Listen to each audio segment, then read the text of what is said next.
bienvenue pour cette première édition de lancement marquant les activités culturelles de NSI Park Hotel.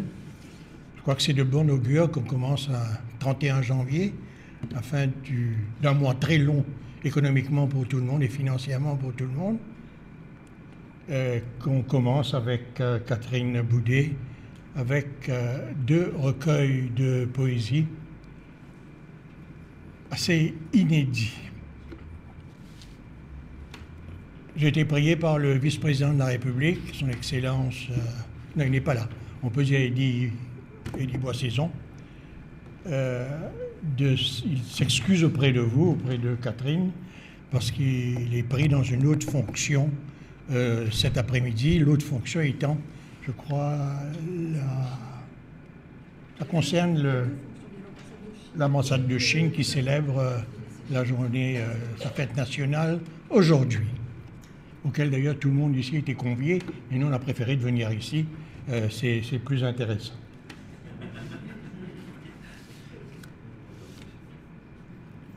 On pourrait y aller après, si tu veux. Pardon?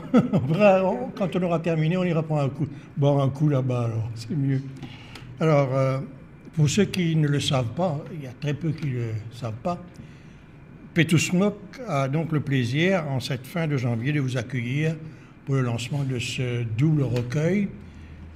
Pour ceux qui ne le savent pas encore, Petrusmok est une nouvelle librairie dont on va faire l'inauguration le 15 février prochain. Vous êtes tous conviés, bien évidemment. Petrusmok est une idée de Michel de Spéville qui a voulu donner une dimension culturelle à ces établissements hôteliers en créant une librairie où sont mis en vente pratiquement tous les auteurs mauriciens, à commencer, je crois, ils ont la première édition du livre de Malcolm de Chazal, Petrusmok lui-même. Donc Petrusmok a le plaisir donc de vous convier là à ce lancement, double lancement, L'aïeul de Déshabillé Mémoire, paru aux éditions de Deux Rues, et le psaume à deux visages de Kanaga Éditions en version française et italienne. Ce recueil a été traduit par Angela Caputo, enrichi de la préface de Nalini Vidula Mutusami, dont nous saluons la présence des jumeaux dans la foule cet après-midi. Donc Nalini Vidula Mutusami, une compatriote, femme de lettres, établie en Italie depuis une trentaine d'années et amie de Catherine. Nalini Vidula Mutusami, donc vous verrez et entendrez le témoignage plus tard, avec un petit accent italien, tout à fait charmant et très agréable d'ailleurs. Est aussi prévue une lecture du témoignage de Angelo Caputo par Joanne Samba, artiste peintre ici présente. Des voix expertes, y compris celle de l'auteur, vont vous parler de ces deux ouvrages, de ces poèmes tout court ou des poèmes en prose, de sources d'inspiration multiples et variées. Des poèmes, ils vont parler aussi de son style et surtout de son invitation à un voyage initiatique dans les, disons, volutes des spiritualités diverses, complexes, enrichies de traditions millénaires. Alors on va parler beaucoup de voyage et à ce titre, je me réjouis que Catherine m'ait dédicacé son livre de cette façon en disant Finlay, cher Finlay, bon voyage en poésie. Il n'y a pas que le voyage en poésie, c'est plus aussi un voyage initiatique fort intéressant. Un voyage où il ne sera pas interdit de croiser la Reine de Saba. Pour ceux qui aiment le cinéma, Gina Lollobrigida avait campé la reine de Saba dans un péplum de l'époque.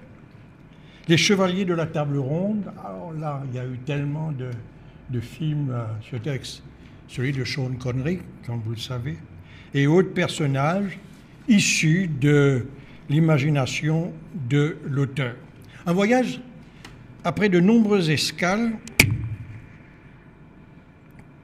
et comme vous le savez aussi, tout voyage a aussi une destination, tant il est vrai qu'il n'est pas interdit de ne pas s'arrêter. On peut dire, ça ne m'intéresse pas de poser mes valises et de m'arrêter, donc je continue le voyage pour le plaisir. Mais s'arrêter aussi, on peut, si on est un peu fatigué comme moi en ce moment, mais s'arrêter aussi, comme dans les psaumes, le psaume au pays du non-ou. Alors là, certainement, Catherine va nous expliquer ce non-ou. C'est-à-dire que, je mélange les deux livres, bien évidemment, faire un voyage pour atterrir dans le pays du non-ou. O-U sont graves, bien évidemment. C'est un pays qui n'existe pas, un pays qui pourrait exister que dans votre imagination fertile, bien évidemment, où tout sera en fait permis. Pour revenir à l'auteur Catherine Boudet, qui a moissonné de nombreux prix pour ses œuvres, dont le prix Charles Péguy en 2022, le fait qu'elle soit née en 1968 ne fait pas d'elle automatiquement, idéologiquement, une 68 ans. Bien qu'elle ait pourtant devenu par la suite, par ses postures, en tant que journaliste engagé et spécialiste en communication stratégique, après sa thèse de doctorat, dont je ne connaissais pas l'existence, oh mon ignorance, après sa thèse de doctorat, avec comme titre « Émigration des Mauriciens d'origine française vers l'Afrique du Sud ». Alors, on peut peut-être schématiser la fuite des Franco-Mauriciens à l'indépendance, bien évidemment, je pense que c'est là où ça commence, vers l'Afrique du Sud. Mais, encore une fois, curieuse comme elle est, je vais dire brillante, c'est gênant de dire ça devant tout le monde, elle ne s'est pas arrêtée à un déplacement de population d'un pays vers un autre. C'est plus une réflexion aussi sur la diaspora. Et là, c'est peut-être intéressant pour ceux qui ne connaissent pas d'aller lire et pour ceux qui ont déjà eu de relire cette thèse de doctorat. Après ça, elle milite aussi pour le droit à l'information. Ben voilà, on aurait dû se rejoindre peut-être sur cette plateforme-là, bien évidemment. Elle milite pour la défense du patrimoine et de l'environnement et elle s'engage à fond et milite pour les droits humains au sein de l'association 10 mois et anime en 2015 le Parlement populaire, comme si nous n'avions pas un Parlement populaire. Où tout est... C'est très populaire, ils disent n'importe quoi là-bas aussi. Je suis désolé, je fais un peu d'humour, ne prenez pas tout ça au premier degré, allez pas aller faire un rapport à la striking team en sortant d'ici. J'aurai des emmerdements, certainement. Donc, 10 mois, donc elle anime en 2015 le Parlement populaire. Mais de 2021 à 2022, elle nous expliquera ça rapidement tout à l'heure, elle fait carrément l'école buissonnière en devenant la directrice de communication de l'ICTA, l'Information and Communication Technologies Authority. Voilà un peu quelque peu son parcours. Ben, nous appelons tout de suite Joanne pour lire le témoignage. On t'a déjà remercié, c'est bien. Oui, c'est Vas-y. Alors, salut tout le monde. Je vais vous lire le témoignage d'Angela Caputo, la traductrice. J'ai eu l'occasion de traduire le psaume en 2019 au cours de la période de confinement liée à la pandémie de Covid-19. C'est en traduisant ce texte dans un moment historique si particulier, propice à favoriser l'approfondissement linguistique personnel, que j'ai découvert l'intensité de la parole poétique de Catherine Boudet, la beauté et la spécificité littéraire propres à son style d'écriture. Pour l'auteur, chaque mot choisi est indissociable de celui qui suit, et cet enchaînement de mots crée une juxtaposition d'images dont le sens se concrétise d'un point de vue à la fois spirituel et existentiel. Dans cette entreprise de traduction du psaume, la recherche du mot est ainsi devenue, pour moi, l'occasion de conduire une expérience de redécouverte. Il s'agissait de redécouvrir, dans le domaine de la langue cible, la valeur de chaque paysage poétiquement construit par le biais d'un dialogue avec un autre considéré comme intime et divin dans le flux perpétuel de l'histoire, notamment celle de l'île. Pour moi, le choix de traduire de la poésie vers l'italien vient de la volonté préalable de montrer une aptitude empathique d'écoute de la pensée d'autrui. Il s'agit d'en saisir la spécificité expressive, ce qui permet de codifier l'acte qui l'a inspiré, ainsi que tous les aspects qui le caractérisent. Dans cet exercice, on examine en profondeur la langue de départ afin d'en comprendre la spécificité littéraire. On analyse notamment les choix stylistiques propres à l'auteur, des mots sémantiquement en mouvement, ainsi que des structures grammaticales et syntactiques changeantes pour parcourir à nouveau le germe à la base de leur création. C'est dans l'interception de l'essence ultime du texte que se concrétise sa transmutation dans une autre langue. La traduction devient alors pont de dialogue interculturel avec l'autre, plongé dans le flux continu des mots et de la recherche spirituelle indissociable de la vie.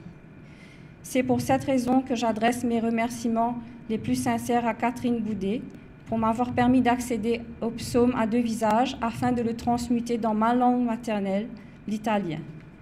Un grand merci pour m'avoir également donné la précieuse occasion de saisir, dans cette traversée de la traduction vers l'italien, les nuances les plus significatives d'une expérience à la fois mystique et esthétique, visant à véhiculer les émotions les plus ardentes de l'âme humaine ainsi que ses douleurs. Je suis heureuse d'avoir, par ma traduction du psaume, contribué à mettre en évidence une manière alternative de concevoir et d'écrire les réalités de l'île Maurice. Voilà, c'était le témoignage d'Angela Caputo, qui a traduit le livre du français à l'italien.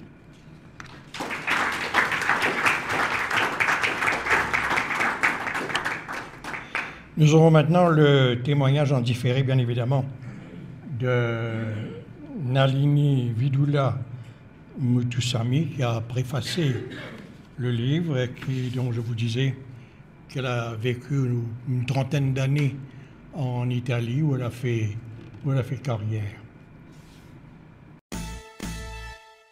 Je n'ai pas choisi un petit peu avec ce soir, mais malheureusement la distance est décide pour moi, comme on habite un petit peu loin de l'île Maurice. Ça fait à peu près une trentaine d'années qu'il vit en Italie, mais il a toujours une pensée spéciale pour l'île Maurice. Au fait, en Italie, outre mon intérêt personnel, mon lien personnel à l'île Maurice est aussi, depuis une quinzaine d'années, au centre de mes études. Mon travail dans le domaine de la littérature à l'université, et à chaque fois qu'il est capable et de gagner la possibilité, on a toujours essayé de faire connaître un écrivain qui utilise la langue française de l'océan Indien. En Italie, sauf 2 ou 3 écrivains mauriciens, la plupart sont presque méconnus, et peina aussi à traduction en italien de son livre, et c'est un vrai dommage. Pour cette raison-là, qui est capable de soutenir une traduction nouvelle, surtout s'il n'est pas littéraire et poétique, comme le recueil de Catherine. Mon bien rappelle en effet quand chacune propose-moi d'écrire la préface pour le recueil de Somme à deux visages, traduit par Angela Caputo. Sheikh et moi occupons ensemble depuis une quinzaine d'années du prix international de poésie Léopold Sédar Senghor. Sheikh comme président et moi comme membre du jury. Mais c'est la première fois qu'il me fit proposement de faire un travail comme ça ensemble avec lui pour 3 raisons. La première, bien évidemment, reconnaissance de la littérature mauricienne et de langue française. La deuxième, mon lien direct et mon intérêt pour l'île Maurice, pour sa culture. Et enfin, la troisième, mon intérêt pour la poésie, qui me croit un instrument qui est capable de parler directement au cœur des bâtiments. Au fait, comme il envoie moi le recueil de Catherine, il me dit à moi, monsieur, vous appréciez. Et c'est ce qui m'est arrivé. Nous sommes à deux visages, ou plutôt il salmo a due visi, comme on traduit en italien, est un voyage imaginatif, un cantique vibrant et lyrique qui mérite bien d'être connu et lu par un grand public. Ce qui m'a apprécié beaucoup de l'écriture de Catherine, c'est sa capacité d'utiliser un langage essentiel, sa recherche des mots précis et, excusez-moi le mot, jamais décoratif. Ça a fait moi énormément plaisir de m'occuper de ce préface, d'écrire ces quelques mots, parce que à travers les mots de Catherine, mon sentiment proche de mon île, de mon terre et de son atmosphère mystique et aussi de ce balsamique dans un certain sens. Je souhaite tout le succès possible à Catherine, bien aimée, et aussi je souhaite de continuer à écrire tout en restant en contact avec ce monde intérieur qui souvent n'est autre qu'une réflexion de ce monde extérieur, l'île Maurice. Nous les autres avec la lecture en italien d'un extrait de Salmon à Venise. Parla, le tue parole mi fanno bene. Molti discorsi adulterati ci circondano, ma tu e io e il mare liquido e senza sale. Au revoir Catherine, vous resterez un jour nous réciter à l'île Maurice, bien évidemment, et au revoir tout le monde.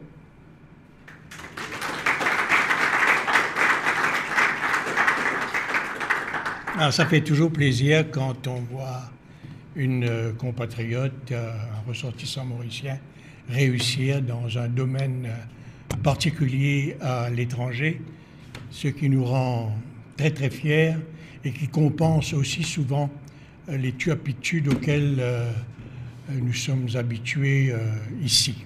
Je ne pouvais pas m'empêcher de dire ça. J'avoue que je n'ai rien à envier à son accent italien. Je regarde Netflix tous les soirs. Les films italiens, forcément, sous-titrés. Mais c'est incroyable ce qu'on peut apprendre des mots quand on regarde une série ou un film en version originale. Parce que les mêmes mots reviennent plusieurs fois et on a le sentiment de maîtriser la langue. Je ne sais pas si Catherine maîtrise l'italien. Oui? Elle comprend. Ok. Et c'est toujours le moment le plus délicat et le plus difficile pour l'auteur de venir présenter son œuvre. Parce que j'estime que l'œuvre, une fois terminée, écrite, n'appartient plus à son auteur, n'appartient plus à son géniteur. Il appartient à l'interprétation que chacun de nous va donner de ce point. Moi, j'ai été très, très sensible à quelques... Bon, je ne peux pas m'empêcher de le dire. Forcément, au pied du monde, c'est tout à fait pertinent et d'actualité, parce que demain, nous célébrons le 189e anniversaire de l'abolition de l'esclavage, et ce texte-là aurait dû être lu là-bas, peut-être par les officiels. Alors moi, je suis pas seulement au monde, et puis il y a beaucoup de ces poèmes en prose, d'une grande sensualité, il faut le dire. Hein. Ça, chacun interprète à sa manière. Donc sans plus tarder, on va demander à l'auteur de venir présenter ces deux recueils. Gros applaudissements, bien évidemment.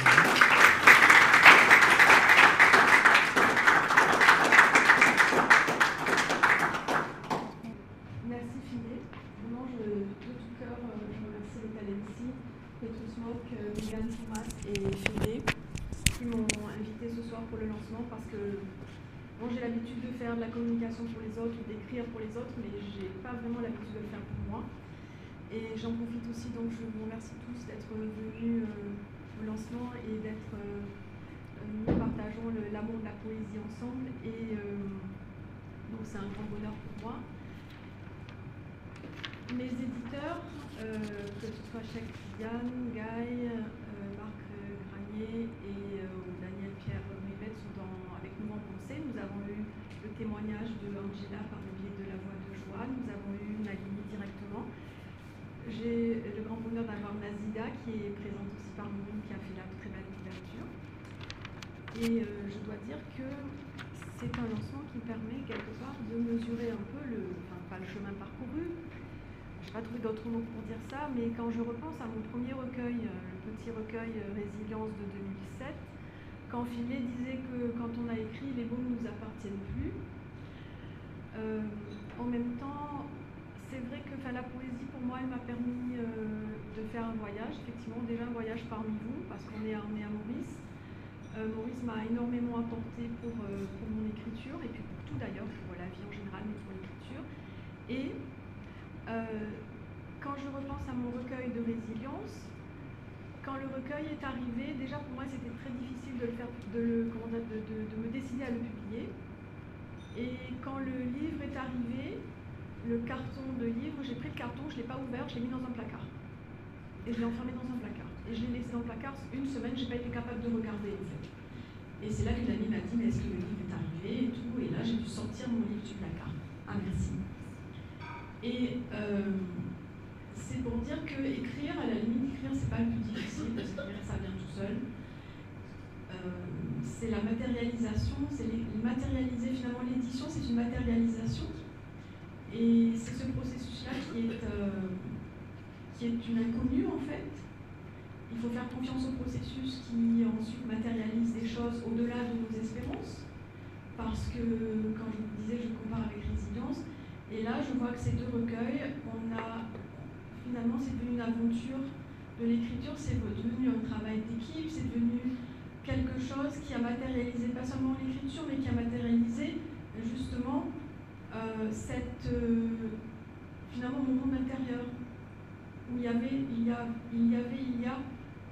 tellement de confluence entre les traditions, que ce soit les traditions spirituelles, de l'hindouisme ou de l'islam soufi, y compris aussi des pensées de civilisation telles que les Aztèques, ou bien même tout à l'heure se féliciter les chevaliers de la table ronde, etc. Donc nous avons un imaginaire, c'est-à-dire qu'un imaginaire qui est collectif, qui est de l'humanité finalement. C'est ce qui ressort quelque part dans mes textes. Et je l'ai demandé par rapport à la notion du pays du Nourou, le Nakoja Arabat de Sohrawardi. C'est un auteur soufi qui effectivement avait beaucoup marqué mon esprit et ma réflexion à l'époque où j'avais entrepris la rédaction de ce recueil de Le Somme à deux visages. C'est ce qu'on l'a qualifié d'un théosophe de la lumière. Et pour résumer la notion du Nakoja Arabat, du monde du pays du Nourou, en fait c'est le mundus imaginalis, c'est le monde imaginaire. C'est pas le monde imaginaire de notre imagination, comme on pourrait dire, non, c'est le monde imaginal à partir duquel on peut créer. C'est ça qui est important, et je crois que tous les artistes sont connectés au mundus imaginalis, ou Nakoja Arabat. Je vois une qui sourit parce que forcément ça lui parle. Et quand on dit artiste, je veux dire, c'est pas simplement produire une œuvre, parce que l'artiste, je crois que chacun de nous, quand nous faisons les choses bien dans notre vie, nous sommes artistes. Nazida, elle a créé une couverture absolument magnifique avec un montage. Tous ceux qui font un travail graphique, un travail d'art, même dans notre travail de tous les jours, je pense à Rajiv qui fait des plans pour la police, pour montrer les signes of crime, etc. Ça aussi, ça devient de l'art à ce niveau de la technicité. Donc même quand on fait du travail technique, c'est de l'art. Lorsqu'on fait du travail social aussi, c'est une forme qu'on se dépasse et on fait quelque chose au service des autres, c'est une forme, à mon avis, c'est une forme d'art aussi, parce qu'on s'en est connecté avec la mémoire de l'humanité et on la réactualise tout le temps. Et ce qui est très important aussi, donc je voulais le dire, c'est pour ça qu'il faut croire en nous.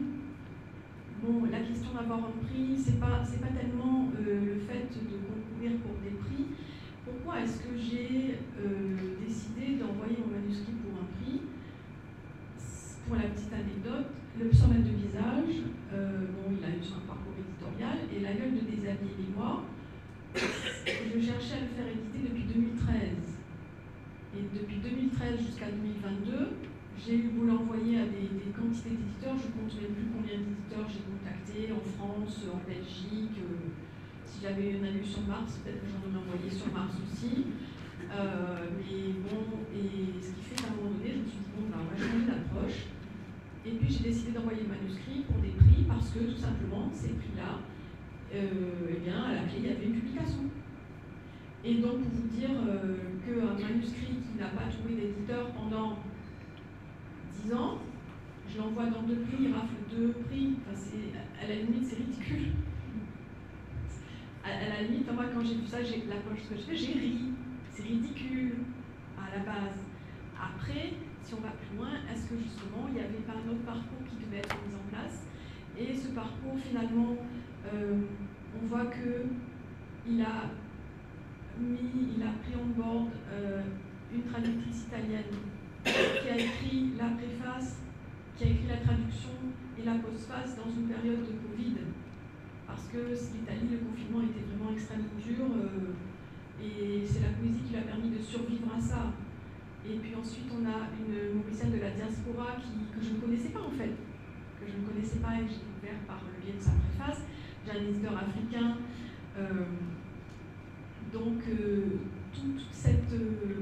finalement, tout ce parcours poétique, quelque part, me révèle des choses, y compris à moi-même, et y compris sur, je pense, une forme d'espoir pour l'humanité, parce que nous réactualisons des mémoires anciennes à travers les spiritualités ancestrales, à travers les mythes, etc. Donc, chacun peut le lire comme il veut. Et surtout, je finirai là-dessus, c'est que, première chose, je n'écris pas pour que ce soit compris. Il ne faut pas lire, à mon avis, il ne faut pas lire l'art avec le mind, avec l'esprit cartésien ou le mind. Il faut parfois juste regarder qu'est-ce qui résonne avec nous. Moi, j'aime bien allumer la radio et mettre une langue que je ne connais pas en fait. Ça m'arrive de mettre une langue que je ne connais pas. Je ne comprends rien, mais pendant 2 heures, j'écoute une langue que je ne connais pas. Voilà. Et c'est peut-être pour ça que des fois, on va dire mon écriture, il y a Ananda Devi avait dit que mon écriture était un peu trop complexe. Donc Ananda Devi me dit que mon écriture est trop complexe. Je vais prendre un compliment. Mais c'est pour dire qu'en fait, ça dépend à quel niveau il faut le lire. Donc ça, je laisse à l'appréciation à chacun. Chacun a sa liberté de lire et surtout ça résonne avec l'imaginaire de chacun.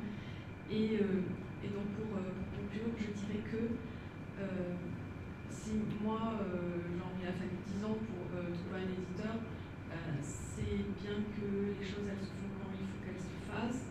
Et surtout, ça veut dire qu'il faut croire dans ce qu'on fait, quelles que soient les circonstances, quelles que soient les difficultés, quel que soit ce qu'il y a autour. Finalement, c'est nous qui matérialisons les choses, c'est nous qui matérialisons du beau et non pas le contraire. Donc, je finirai là-dessus et je vous remercie quand même pour votre présence ce soir. Je remets le micro à Philippe.